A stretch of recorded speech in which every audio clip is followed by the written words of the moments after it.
So what's up, my tech tycoons?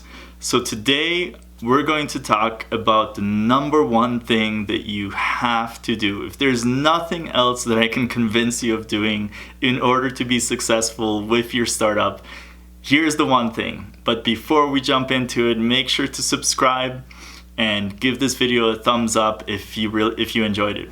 The number one thing that you have to do, and which is really hard for a lot of entrepreneurs, including myself. I totally sucked at it at the beginning, and I still am not as good as I should be.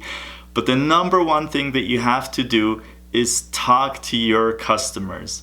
Now, I know that might sound silly or simple, but I believe there's nothing that can change the trajectory of your early stage startup more than talking to customers. One thing that I know is that it's very difficult and unnatural to talk to people, especially if maybe that's not part of what you do on a day-to-day basis. Maybe you sit in an office, or you have in the past, and you don't really get out there and talk to customers. It can be very uncomfortable for people. It is imperative. The success of your company is imperative that you get out there and talk to your customers. And what are the important things to understand? Well, the important things to understand is what exactly are their needs? Like, what do they want? What is it about other solutions and other competitors that falls short? What is it about the thing that you are providing, about the product that you're providing for them, which is delightful, and where are the areas where you can use improvement? You may not be able to, flag your customers in the street or set a coffee with your customers. That's borderline kind of sketchy as well. But you can sure as heck talk to customers on the phone, or get them on a video conference. Talk to them on Skype. So in my order of what are the best ways to have dialogue with your customers, definitely face-to-face is the best. And the reason why is when you're talking to your customers face-to-face, not only are you able to ask them, follow-up questions and dive deeper into the things that you guys are discussing, but most importantly, you can see what are the facial expressions that they have. So when you're talking to them and you're explaining a feature or whatever, if they're looking confused, then that is a cue that you have to pick up on. So if you're able to talk to customers in person, even if you do, so sometimes what startups do, what founders will do, is simply go to like a Starbucks and, wave down patrons and say, hey man, or lady, dudette, do you want to check out this thing that I've built? And they can try out your product and they can give you feedback on the spot. May not be your ideal customer, but that's definitely one way to talk to potential customers and get feedback on what you're doing.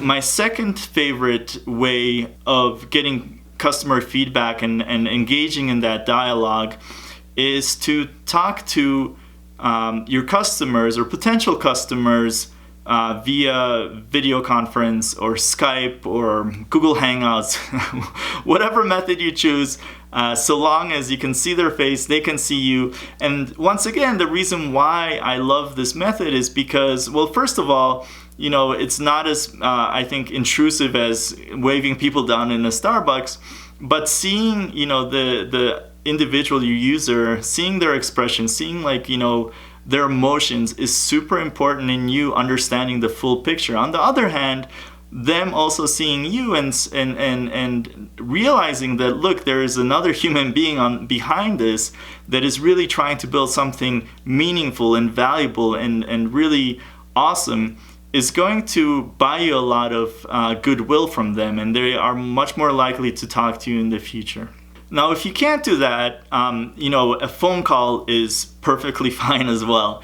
The most important thing that any of those three methods allow you to do is to have dialogue. Dialogue is super important.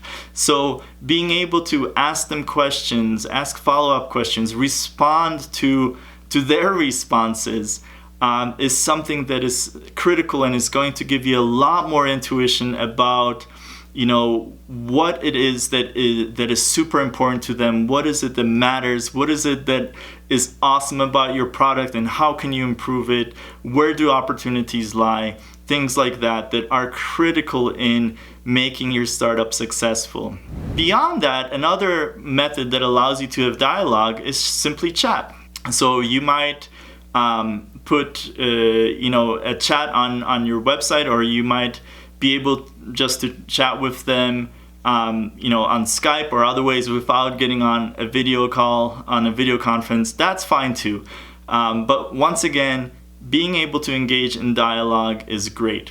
The other way, which is also okay, I would say less preferable for me, especially in the early stages where you're really trying to get intuition, is our surveys. Surveys are fine.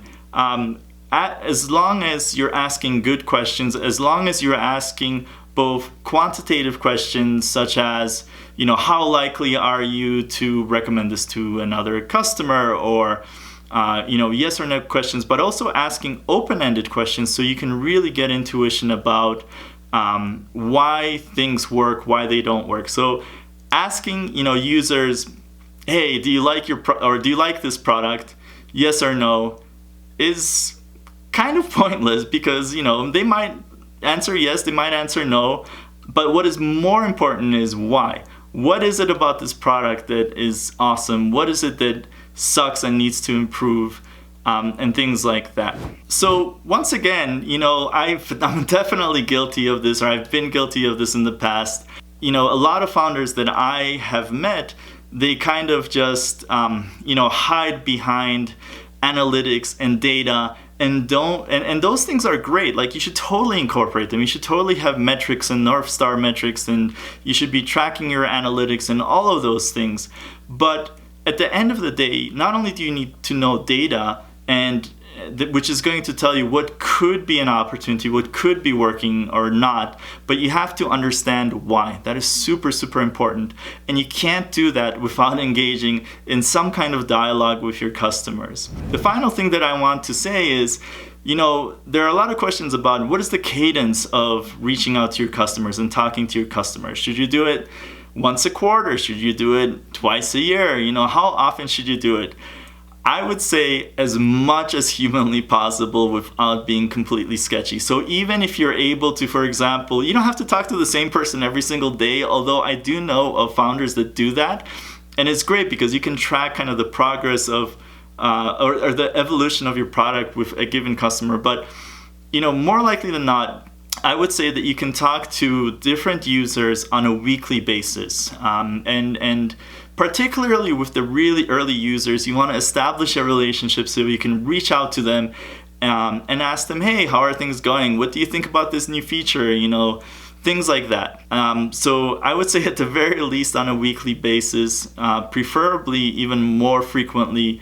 But definitely talk to your customers.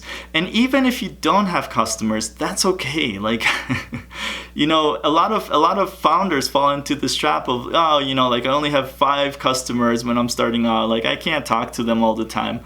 But you could talk to other folks that maybe are prospective customers. So I'll give you an example. So one of our portfolio companies is doing a security software for small and medium-sized businesses.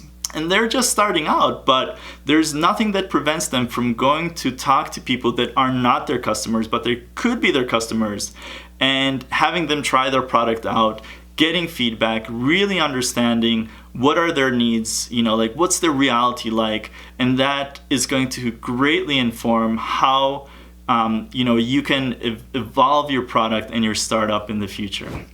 So now I have a really awesome kind of hack that I think I would recommend that you try out. So one of the founders that I know who's running a multi-billion-dollar business, tech startup, still puts his phone number in the confirmation email to each and every one of his customers. Now, this might sound like complete craziness, but it's not. It's brilliant. In fact, there's another famous story of this. So if you're a big fan of how I built this, one of the first episodes is about Melissa and Doug, and they kind of create like wooden toys for children. In the early days, they would always put their phone number on their initial toys, and they would get tons and tons of feedback. So yes, I know it's crazy to give your phone number out to your customers and have them call you in the middle of the night, but it shows that you really, really care about them, and it will probably get you a ton of feedback, both good and bad, about your product.